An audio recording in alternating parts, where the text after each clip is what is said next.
Hi everyone, నేను మీ Chaitanya. Welcome to Chaitu Reddy's kitchen.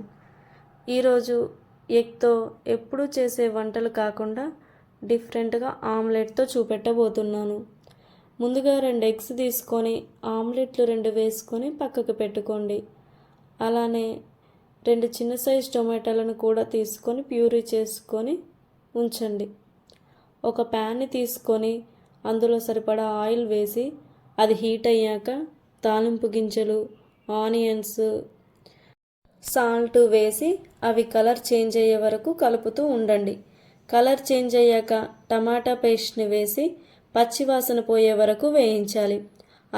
అల్లం వెల్లుల్లి పేస్ట్ కూడా వేసి ఫ్రై అయ్యే వరకు ఉంచి పసుపు వేసుకొని కలుపుకోవాలి. అందులో సాల్ట్, కారం, ధనియాల పొడి, గరం మసాలా వేసి కలుపుకొని 2 మినిట్స్ వరకు ఉంచి కరివేపాకు వేసి వాటర్ యాడ్ చేసుకోండి. మొత్తం ఒకసారి కలుపుకొని ఆమ్లెట్ని అందులో యాడ్ చేసుకోండి. పెద్దగా ఉండే ఆమ్లెట్ అయితే 2గా డివైడ్ చేసి వేయండి. వేసి ఒకసారి అంతా ఈవెన్గా కలుపుకొని కొత్తిమీర కూడా వేసి 5 మినిట్స్ ఉంచాలి.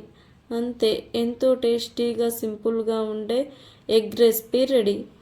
ఇలాంటి సింపుల్ అండ్ టేస్టీ రెసిపీస్ కోసం చైతూ రెడ్డిస్ ఛానల్ని సబ్స్క్రైబ్ చేసుకోండి. Thank you.